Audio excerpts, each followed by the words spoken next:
welcome everyone. It is finally time to talk about Araxia. Araxia is our newest Warframe with the Isle Weaver update, and thankfully, due to some hotfixing, I think one of my favorite new Warframes, as there were a few things that needed to be figured out on the way to the builds we're going to be showing today. For that, of course, as usual, we are going to start with talking about the shards that I do currently have installed in her. Notably, I am probably going to invest more shards in her, because I think she's cool, but she doesn't really need much. The two things I have installed are a Equilibrium shard, which is very helpful, especially if you're going to be using the second of the builds that I'm going to be showing today. And we are also on a max stacks of corrosive status +3 shard as well. You can also do the 2 green method to get full stripping with corrosive, but since the armor changes, I think just one of these is more than plenty, and you'll see a good damage increase from it. We can also use this to talk about one of the things that is a little disappointing in her kit. Otherwise, she kind of likes most shards. You can still bullet jump while you're in her 4, so parkour speed is reasonable. Cast speed shard, very reasonable if you're going to be spamming her 3, kind of a lot more than I am. Strength and duration, she loves both of those things, though duration less so than strength, I would say. And you can really go a ton of different directions with the shards that you're going to be putting on her, but she doesn't really need any of these. For that, the build that I am most happy with is this Broodmother build, which I can thankfully be happy about because of 2 things. One, because your spiders don't have to be totally relied on for this build to be good, so your spiderlings that you make don't have to perform super well in order for you to still see success with this build. And that through some hotfixing, the kind of pathfinding and just general intelligence of your little scuttlers has gone up a pretty significant margin. On actual release day, these things were dumb as rocks, and now they're more like skittish lizard territory with their intelligence level. I do still wish that their aggression was much higher, as they tended to just kind of hang out near you and not, go out into the world and to do crime, which I would much prefer, but they're much better than they were at launch, which I'm happy to say. Otherwise, you can see in this build that we are using that 1 Equilibrium shard, but I am actually also using just full power Equilibrium in this build. The reason for that is that this is just really good, and we don't want to drop the duration for fleeting expertise. So this allows us to be a bit more spammy, and that is especially helpful because we are dropping our 1 in this build for Nourish. Now, the first ability of Araxia is not just like an automatic removal thing. It's actually very good. It generates a ton of orbs, both of, well, majorly of health and also some energy. And it's also a pretty good instant kill that works in a number of situations. And it's like a jump to and just kill any enemy under half-life. So it's pretty solid, all things considered. But for doing Broodmother things, Nourish is just better in all ways. Because Nourish will buff everything that we're doing. It buffs everything that we're doing with guns. It is our energy economy stuff, which is what the 1 was doing. So this does double duty as what this slot was already capable of. And it buffs all of our broodlings that whenever they're taking damage, they're kicking out, of course, like the viral explosions that Nourish does, and that's coming from all of your Scuttlers, which is very, very nice for spreading out that viral. And in addition to that, it will buff the damage both of the initial hit of Widow's Brood, so you can generate Scuttlers more easily just by casting this, and it also buffs the Scuttlers' damage themselves. So Nourish just does a ton in this build to make all of your summons better. Speaking of that, we're also on Summoner's Wrath. This affects all of your Scuttlers, and also a second important thing that we'll get to later. And this is kind of crucial to if you are going to be doing a build where you want to have a swarm. So this is what the setup is. We're on very high strength. We can support Blind Rage because we're on Equilibrium plus Streamline, plus we have that other Equilibrium shard, though mostly this is what factors into that. We have a good amount of range. Now, the range is only really for Webbed Embrace, though it does, of course, always make it easier to hit all of our Scuttlers with Nourish. But Webbed Embrace is a very, very considerable damage vulnerability where you just get half as much vulnerability as you have power strength. And with all of our strength added up, once our bonuses are considered, this is like 150% additional damage, which is kind of a lot. And this also gives us access to some decent crowd control 1 that sticks around for a good long time, as this is almost 40 seconds of duration on this ability. But the important thing here is that it's actually a good amount of damage. I do wish that this did just a smidge more, which we'll talk about. But overall, I've been pretty happy with this ability in its ability to help us get the summons all of the damage that they need, as this is a multiplicative bonus with our other bonuses like Summoner's Wrath. And then finally, we have the thing that is the mother part of the Broodmother, which is the Silken Stride. Now, the Silken Stride, I'm just going to talk about and show what it does, as it's much easier to talk about that way. Basically, you go into crawl mode. This did not, unfortunately, get like the full wall crawling capabilities to be able to just like walk up walls and do all that business. But what it did get instead is still very good, which is web thwipping to walls and sticking to walls. So we can just zip around and just stick to walls and become invisible, because anytime we touch a wall, we get 8 seconds of invisibility. That does not refresh as you continue to touch a wall. So if I just hang out here for a moment, you will note that it does run out. That does make the survivability on Araxia a little annoying if you are trying to rely on the invisibility to survive with her. I did find that to be a bit on the annoying side. But the other stuff that this gives you, it gives you massive, massive toxin on all of your guns. You cannot melee in this mode. Your melee is usually replaced with your 1, but because we replaced our 1, we don't get that here. So we get, like, you know, the crawling movement. We get a massive toxin bonus. And in the top right, you'll see we get a ton of health. This is why the Bellicose is in the build, is it's going to give us a good amount of strength and basically just be the full augmented buff as we hit our 4. And then once augmented is up, it actually is even higher than augmented, which is quite nice. Giving us a ton of strength to use on our other abilities. It is worth noting that Bellicose will not increase the bonus of your 4, because your 4 has to be off, and then you turn it on, and that is what gives you the additional strength. So you're never going to see that portion of your Bellicose buff on your 4's damage, but the point of this build is not really the additional toxin, and we're still going to have more than plenty of that with our over 250% strength to start us out, and that's before augmented kicks in, as a reminder. What we end up with is like 3,000 HP, which is plenty for most content. And big bonus is that all of the Scuttlers that we're going to be generating are distractions. So not everything is going to be shooting at you all the time, which is very, very helpful because you really have a very, very small amount of armor. On this other build that we're going to talk about, which is just focusing on shooting guns, this build actually goes a little bit far in on adding more survivability through adaptation and also Guardian. So we can use that very large amount of health to be more survivable and, again, not have to rely on that invisibility. This one more so relies on kind of the crowd control of Webbed Embrace, plus the distraction of the Scuttlers to do a bit more of that survival for you. But if you just want to use guns, you can go this direction, replacing her 3 instead, because you won't use it for anything if you don't care about the Scuttlers, really. And in this case, we have Silence. Nourish can also be used here. It is worth noting that there would, in theory, be other options for both of these builds in terms of subsumes, but Silken Stride is a restricted ability. And what that means is in the helmet system, you can't combine Silken Stride with a list of abilities, which basically includes Roar, Eclipse, and Zada's Whisper. Those would all be excellent options to add into Araxia's kit over either her 1 or her 3 for either Broodmother or guns, obviously with Roar being for Broodmother and Zada's probably being for the guns build. But you'd have to replace Silken Stride, and honestly, if you're replacing Silken Stride, I don't know why you're playing Araxia. You could probably just play something else and get better performance, and if you're replacing Silken Stride, you're just doing like a bad impression of Saren at that point anyway. So that's what's up. I will say, since the fixes, like the guns build, while being an option and one that was good on launch, the Broodmother thing kind of came into its own, and I do think this is a little bit better, though I do think there are a couple things that are eating away at it. Those things being, there's a little bit of trouble with the Scuttler stuff. So if we look at just like spawn these enemies in, we'll kill them with our 3 here, toss our 1 on, and shoot our 3 out a bit. So if we spawn in the Scuttlers, there's a sim bug, but not really a sim bug, that shows what is an issue with the Scuttlers long term. And that is that, as you can see, they spawn in level 500, while these enemies are level 230. So they're not supposed to spawn into level 500. Well, they are, because this mission has like a level rating, and this mission is the sim, so they can spawn in at this level. But in usual missions, like in Steel Path, they spawn in at level 137, in Tav, for example, and that doesn't change as you get further into the mission. So the scaling that these guys get is based on the mission level and not the level of the enemies that you're fighting. And that is troublesome.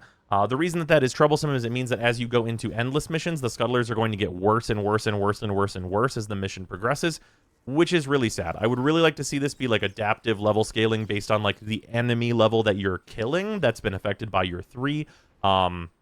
That would be really nice as a solid improvement for this just to start, as I do worry about this in any endless content. You know, you're going to get like a half an hour into a survival, and then your Scuttlers just kind of be doing nothing, which is very unfortunate. The other thing is that because we have all of this health, which is all well and good, the Scuttlers being a distraction is nice for us, but with our really low armor, we really have no source of like defense to put on top of this health. So in, again, higher level content such as ETA and EDA, that health is going to be pretty much imperceptible in most cases. So the thing that I would really like to see to kind of round out her kit in general and also add a little bit of a supporting element to her for her Scuttlers and her teammates and herself is to have some DR on the zone of Webbed Embrace. So this ability creates like this, zone that you can hang out in. I would really love to see this be like whenever you and your teammates and your Scuttlers are in this zone, getting some amount of DR, like maybe say like 40%. So you'd need like pretty well over 200% strength to get it to like 90. Would be really nice. I think that would be like a good way to kind of round out her kit. And like kind of make her, make a home in the map with her too, which kind of already seems to be the intention. And it will also give you an incentive to, as you are moving through the map, like keep tossing down your 2 to stay inside your web, which I think is very, thematically appropriate for how she plays. Overall, though, she's very enjoyable. I will say that her KPM is not amazing unless you're using a really good weapon with her. And the really good weapon stuff gets a little bit into the next downside, which is that her 4 is a Zada's style buff where it's like an extra hit of toxin. But for some unknown reason, it currently doesn't work with any of the Incarnins while they're in their Incarnin form. So that does limit the weapons that you're bringing where you're going to actually see any benefit with Araxia. So if you're bringing like the Burstin Incarnin or something, which would normally be kind of amazing with this, you're really not getting any of the weapon buffs. The weapon's just really good on its own, which is a strange one. There was definitely reasoning recently for like Sight not to get buffs for the Incarnin weapons, because what he was doing is reloading the weapon with the special ammo. But for Araxia, she just applies the buff as it stands, and it's very strange that that's not given to the Incarnin weapons as well. In addition to that, it is worth noting that the Tau Forged Emerald Archon Shard, to get those extra 3 corrosive stacks, that is less good with her 4 for kind of no reason, even though it's an extra hit. That is an ability effect. It doesn't trigger Archon continuity right now, so those toxin statuses don't also give you an additional corrosive status effect. So that also seems like it's probably a bug or an oversight that is not currently working. And if that starts working, that will, of course, be much, much better. So those are 2 places where her 4 is kind of acting weirdly right now and kind of restricting what weapons are going to be good for you. Obviously, the Incarnin weapons are amazing, and you're really not going to notice probably in most cases. But those are 2 little sticking points. The other thing that I do want to talk about and that we are going to show off in this is that if you want to do damage cap just for laughs, her companion that is ideal is Death Cube, I think. So Death Cube with the Verglass, which this is a Verglass dupe build. Spend energy, you get duplicates, you do Contagious Bond, you get the synth energy stuff. Death Cube's really good. You do all of this stuff on Death Cube, and then you do the usual stuff on the Verglass. This allows you to do Heat, Contagion, and then you also get a bunch of duplicates of Death Cube. Those get Nourish buffs, those get all of that good business, so you can just kick out massive damage with that. And then the extra bonus with that is that the way Webbed Embrace works, this damage vulnerability works on every instance as you cascade out with Contagion. So whenever you're doing that, it makes it really easy to like have Contagion wave out and start doing damage cap to a bunch of enemies, which if I don't do in the test, I'll throw a clip on at the end of the video that I was in testing for earlier. But that's a fun consideration that kind of adds into the Broodmothering, as you'll have Death Cube plus a bunch of additional Death Cubes from the duplication running around alongside your Scuttlers, which really gives you even more of that swarm type of feel. But yeah, besides that, in terms of weapon choices, I am going to be showing off the Psychotid. This might not get its own video, so the Psychotid build is as follows. Pretty normal stuff here. This is what I've been up to. It does really good single target damage, and the unique trait and the alternate fire of this, zipping enemies together, has been really good. I think if this weapon came out 3 or 4 years ago, we would be just like singing insane praises, but of course it's not going to match up to things like the Incarnins. But it is a really solid weapon in its own right. Otherwise, I'm also using the Okina Prime. This is just for the plus 30% movement speed. This works during our 4 for both our like sprinting and non-sprinting movement, which is really nice. And we don't get access to our melee weapon while we're in our 4, so just having something that can stat stick on sub movement like this, or the Praetos, or the new Incarnate that we're going to be talking about in an upcoming video, is really good. Otherwise, I have chosen to go with the Tenet Galaxion because the Tenet Galaxion can take advantage of all the different buffs that she has, and she really loves beam weapons, as most, Warframes that have this type of damage buff do. So this is going to be kicking out Viral, Magnetic, Heat, and also Toxin with her 4, which is quite powerful. But yeah, that's kind of the whole run-up here. Let's get to brooding. All right, the usual business of jumping in to a good old tab. This will be a just good time. Yeah, she is not like a crazy, insane Warframe. I do think she's really fun. Like, you can zip around with her 4. I really like the... this is kind of a weird one. I really like the camera positioning when you're in your 4. It is, like, just good. Like, getting this, like, zoom out, I actually just really, really enjoy for whatever reason. So that has been very nice. I'm going to let myself generate some energy here off my Nourish buff with the Zenric here at the start, though. And then for a tile like this, actually, we're probably going to really easily be able to show off the damage capping stuff. We can just start shooting our 3 out. Death Cube will start doing his due here. We can start making our Scuttlers. Make sure we throw Nourish on our Scuttlers. And start brooding.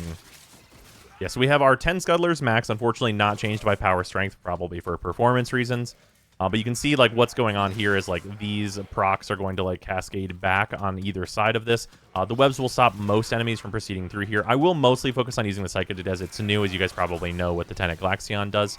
But yeah, this basically is, like, letting our, like, just little companions do most of the stuff for us. It is, like, properly managing the brood, as it were. And we're just making sure that our webs stay down at either side here. We do get up to 3 webs, but I usually find that I'm not using more than 2 in most rooms, which is good because it means I have plenty of web to go around. But yeah, you can see in here, if I just let Death Cube do some of his due here, he should start cascading out. Yeah, there you go. You can see this. See if we can see. Yeah, no, not quite enough enemies in a line there. But yeah, that's contagion going off in either direction. We'll be able to see it in this direction too, in all likelihood. Yeah, just having that cascade back, but not getting a hook into the next grouping. You get a little bit of a hook going back, and then that's how you just get, like, the really, really funny clear.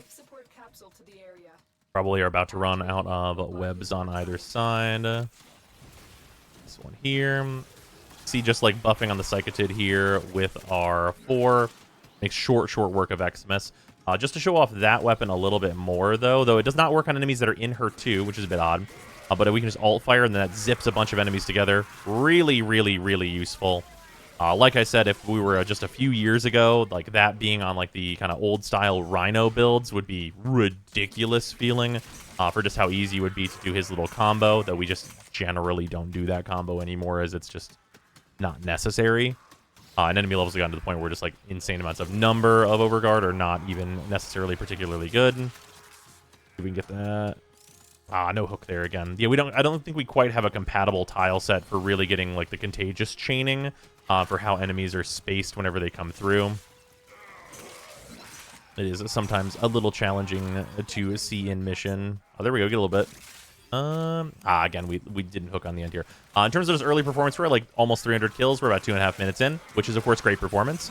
That, of course, is being heavily affected by Death Cube doing a lot of this. I'm not going to pretend that this build is not like, oh, well, you're doing, contagious Death Cube things. But I do think that, like, fits in, like, with what the theme of this build is.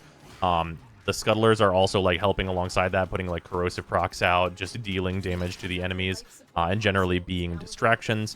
You can also see that, like, the 3 damage is pretty good. The 3 damage is not going to scale particularly well into much higher levels, but whenever you're just tossing your 3 out, it is going to get those corrosive procs, and it is, of course, going to, like, get damage from viral and all that good business. Oh, there we go. Damage cap. Ooh. Oh, there it is. There you go. There's a couple damage caps. There you go. Yeah, that's just for fun. That's just, like, contagion stuff. That's, like, Death Cube things that you can get going. And, like, really, it's not even Death Cube things. It's just stuff that you can do with Verglass contagion setups and things. That's just very fun to see. That she helps enable because of the way that your 2 works, because you're going to get much better initial scaling, and those initial groups that are being hit by your webs are going to take considerably more damage because you get the damage vulnerability scaling. Which is all fun. Like, it's a really great time. Like, if you want to spider around and manage the brood and have Death Cube do some funny things, and like, you know, have a very powerful, like, whatever weapon you decided to bring, because she has some very significant damage buffs, both through her 2 and through her 4. And when you add Nourish on, also that gives you quite a few avenues of scaling. I mean, you can make short work of pretty much any enemy with almost any kind of reasonable weapon that you would be using. So it's just really, really nice. Like, it's just good stuff. Like, do you, like, really want something like the Death Cube stuff to bolster your KPM in this case? Yeah, I would say so. Also, we're at 250 kills now, so we can re-up our 4 to get a bunch more HP to get at that 68% for Bellicose, which is quite nice. Meaning that we're getting 100 and 128% strength just from our arcanes, which is quite good. It is, of course, notable that we do not use Arachne in this build, which, while thematically appropriate and pretty decent, the reason that I did not end up using it is it doesn't make our Scuttlers any better, and it doesn't really do a whole lot besides be a thing that we need to enable by touching a wall, which of course we can enable our invisibility with as well. But it increases the damage of our 3 pretty reasonably, but that's just not like the thing we need to do. Also, 5-minute check word, 571 kills, which is quite good. We are getting the enemies gummed up a little bit here, but of course that is kind of a benefit to us whenever we're doing the, like, Death Cube thing. The Arson Xmas is not particularly helpful. Yeah, just being able to, like, you know, crawl around, zip around, hang out in situations like this, throw out the Psychotid on, like, you know, just like do the AoE stuff here. We will make extremely short work of most of the acolytes. Violence, of course, being the one that is kind of a pain for us. We'll see if we can't get the Scuttlers to eat him alive. Probably not going to be a thing.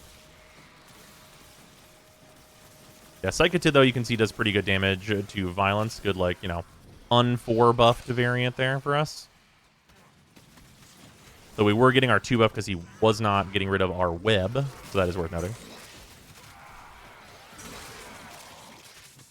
Get through that crowd pretty easily. But yeah, between our 3 plus, like, Death Cube things, plus our Scuttlers, we can kind of do a pretty good, like, abilities only kind of clear here. You don't usually really need whatever your weapons are kicking out, but that means that, like, you can just apply, like, weapon stuff on top of it, like, whenever you don't have, like, a good group for, like, the cascading out that you're seeing Death Cube go through again, which will do quite well at clearing those groups, you'd, of course, just be like, oh, the Tenet Galaxion. Just, like, shoot this and just wipe out these squads with all of, like, the additional toxin and everything else that we're very easily able to add to this. And it's good! Like I said, like, I wish that her 2 was a little bit stronger. Maybe, like, that effect that I mentioned that it could have, like, the DR stuff could be removed for its Subsume variant. But it certainly helped the spiders in, like, the especially longer term of missions, and would make her health like a lot more impactful, obviously. And it would, you know, gives the spider a reason to stay in her web. Where, like, you know, I think if you're incentivized as her to not cross that line until you spread your web, honestly, again, that's like I think a thing that is both good and also thematically appropriate for, like, what she's up to. So. But yeah, like, I think that she is very cool. I really enjoy, like, schmooving around with her, especially in, like, the tile sets where, like, you suddenly need to move faster. It's like, oh, I need to be over here. Just being able to zip over, which you can cancel with jump, notably. Although whenever you do that, you'll see here I just stuck to the ceiling. It does try and stick you to the next surface that you do touch. So whenever you jump out of it, you're going to normally attach to a ceiling. That does end up being a benefit if you are specifically trying to get that invisibility refreshed, because it means that I can zip forward and then jump and usually attach to a ceiling, so I can refresh it very easily while just, like, going forward, as you can see me do there. So that's, like, it can be an annoyance whenever you're just trying to go fast, but it's really helpful whenever you're trying to survive, and I would probably lean on the survive side being more important than the go fast side for the majority of people, because you can still also just go fast by just simply, you know, not hitting anything and letting her zip all the way to where she's going. But yeah, I think she is extremely enjoyable. Her performance is not anything out of this world, but, you know, I think I'd rather have a fun that can, like, potentially maybe later be bolstered with a very cool augment for, like, you know, making her Scuttlers better or anything like that, or some such, giving her 10 more Scuttlers or whatever if they do that in the future, or some kind of thing like that. But yeah, you can see one of the things here, the Scuttlers do not really want to, like, run out there's enemies over there, but they won't like run over and kill them until they get pretty close to me. That's kind of one of the main downsides of the Scuttlers, is they're not very aggressive. I do wish they would go kind of just like not be attached to me and just go and do a crime. I want them to go be little murderers instead of being like attached at the hip to me. Maybe only teleporting to me if I get like 50 meters away from them or something. Would probably be like a better leashing radius for them, so they could be a little bit more on the useful side. But I do think overall the primary thing that I'm worried about with them is that they do not seem to have level scaling that is from the enemies. It seems to be that it is level-based scaling, which is a little bit concerning for doing longer missions and having her Scuttlers remain pretty decent.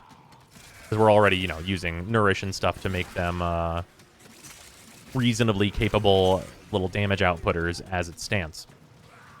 And of course, on top of that, we are like adding Death Cube and stuff. And Death Cube's always going to be doing more than like what they're going to be doing in any real given case. But yeah, glad I got to show off the fun little like damage cap and cascading stuff with Contagion, with Contagious Spread.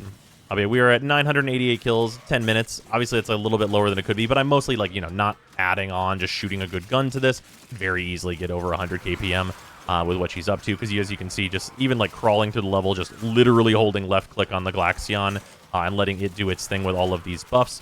Very effective way to just like run through a mission if you're going to do like an Exterminate or whatever else. And then just like adding on your 3 and throwing in Nourish on there and just doing all of that good business is quite good. And then, of course, in larger tile sets, you can take advantage of just like zooming up to wherever you happen to want to go with her her dodge. It is her dodge button. I say spacebar. I have jump on my mouse. I know I'm a heretic for that. You don't have to remind me. Yeah, you just like, you know, zipping around, crawling through the mission, doing stuff. We can just get out here. Take some of these longer areas. And just zip on through. You can see me getting attached to the wall there. It does, you know, as I mentioned, tend towards that. You can still bullet jump while you're in her fort, but I usually find it to be unnecessary. No really long tile at the end to show her zipping across that thing. You do have a really insane range on your like kind of zip targeting, which is quite nice. But yeah, that's Araxia. She's very fun. Very fun. Nothing like really ridiculous or anything performance-wise. But actually, you know, with a little help from your companion and, you know, doing some Verglass shenanigans and things alongside her Scuttlers, kind of fulfilling the Broodmother Spider Queen type beat, and couldn't really ask for much more than that. She's definitely at a decent level of performance. But yeah, that's going to do it for the video. I will see you tomorrow. Goodbye.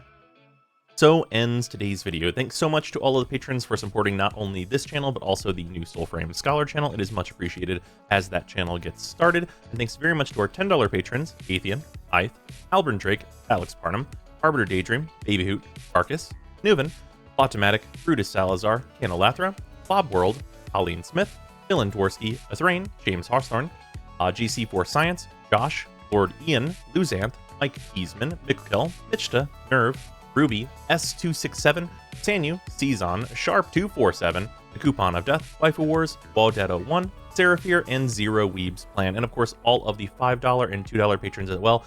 Your support is very much appreciated, and I'll see you in the next one.